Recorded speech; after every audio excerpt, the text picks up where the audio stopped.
kesempatan untuk membahas tentang identifikasi jenis pekerjaan. Nah, apa sih identifikasi jenis pekerjaan tersebut? Yuk, mari sama-sama kita bersama teman-teman. Check this out. Identifikasi pekerjaan meliputi beberapa bagian. Yang pertama, ada pembukaan lahan. Yang kedua, tanam ulang. Ketiga, penanaman. Keempat, pemeliharaan TBM. Kelima, pemeliharaan TM. Dan keenam, pemanenan serta pengangkutan. Nah, langsung saja kita bahas yang pertama, yaitu tentang pembukaan lahan. Pembukaan lahan adalah salah satu langkah awal untuk bercocok tanam pada suatu areal atau lahan hutan. Biasanya pembukaan lahan diperlukan untuk perkebunan, pertanian, dan lain sebagainya.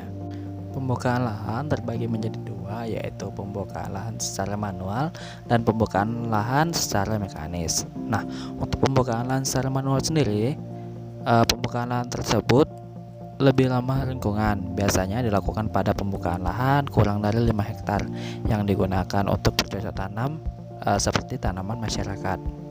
Dan biasanya alat yang digunakan ialah gergaji, kapak, parang, cangkul, bajakan, serta garuk. Selanjutnya, pembukaan lahan secara mekanis.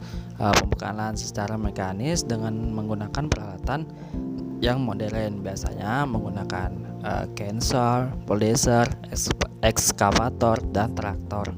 Metode pekerjaan.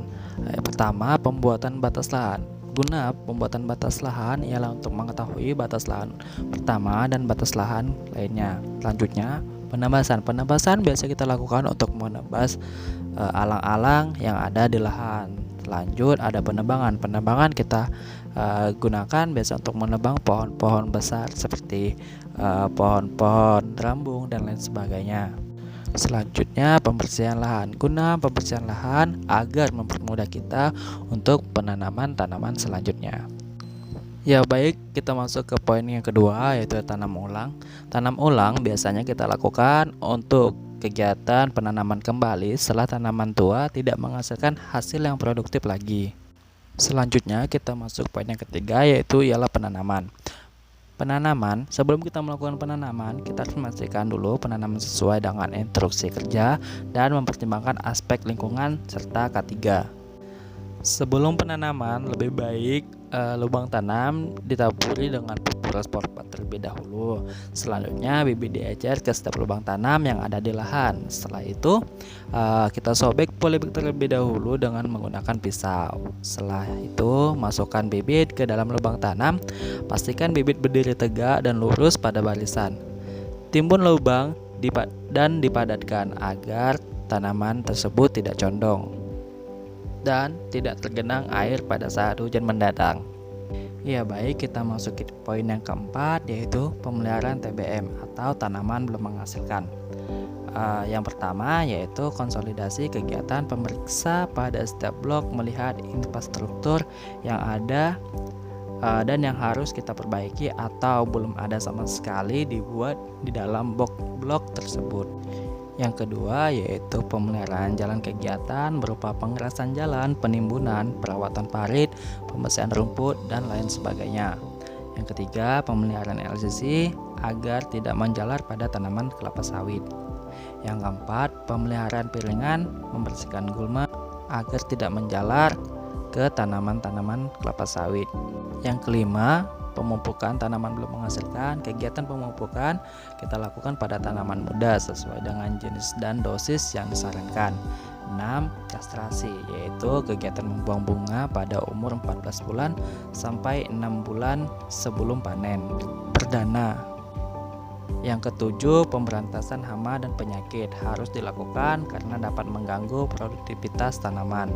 Langsung saja kita masuki acara yang kelima, ialah pemeliharaan TM atau tanaman menghasilkan. Pertama, pemberantasan gulma yang dilakukan pada pasar pikul serta piringan. Kedua, pruning. Pruning biasa dilakukan setiap 10 bulan sekali. Tiga, pemupukan TM atau tanaman menghasilkan dilakukan sesuai dengan tepat jenis, dosis, waktu, serta teknik aplikasi. Langsung saja kita masuki poin yang terakhir, yaitu panen dan pengangkutan. Panen dan pengangkutan bertujuan untuk pekerjaan panen dan angkut dilakukan dengan baik dan benar dan memperoleh produksi yang maksimal. Panen adalah kegiatan memotong tandan buah segar dari pokok dengan menggunakan dodos maupun egrek sesuai dengan kriteria kematangan buah tersebut. Pada saat pemanenan biasanya kita menggunakan alat yaitu pisau egrek, dodos, kapak, gancu, batu asah, tali, serta angkong atau kertas sorong. Kemudian tidak lupa juga kita menggunakan APD yang biasa kita lakukan, yang meliputi sepatu boot, kacamata, helm, sarung tangan, serta sarung egrek. Pengangkutan atau angkut. Angkut adalah kegiatan mengangkut TBS yang sudah dipanen menggunakan kertas sorong atau angkong dari lahan menuju ke TPH atau tempat pengumpulan hasil. Setelah buah dikumpulkan di TPH, kemudian buah dicek oleh kerani untuk memastikan adanya buah mentah yang terpanen. Setelah itu TBS diangkat ke dalam truk, kemudian dibawa ke PKS untuk diolah. Kesimpulan, dengan adanya identifikasi jenis pekerjaan yang meliputi pembukaan lahan, tanam ulang, pembibitan, penanaman, pemeliharaan TBM dan TM, serta panen dan pengangkutan dapat dijadikan sebagai pedoman atau pengetahuan dasar menyiapkan anggaran sehingga anggaran yang nantinya kita buat dapat lebih spesifik dengan kegiatan-kegiatan yang kita kerjakan. Nah, itulah tadi pembahasan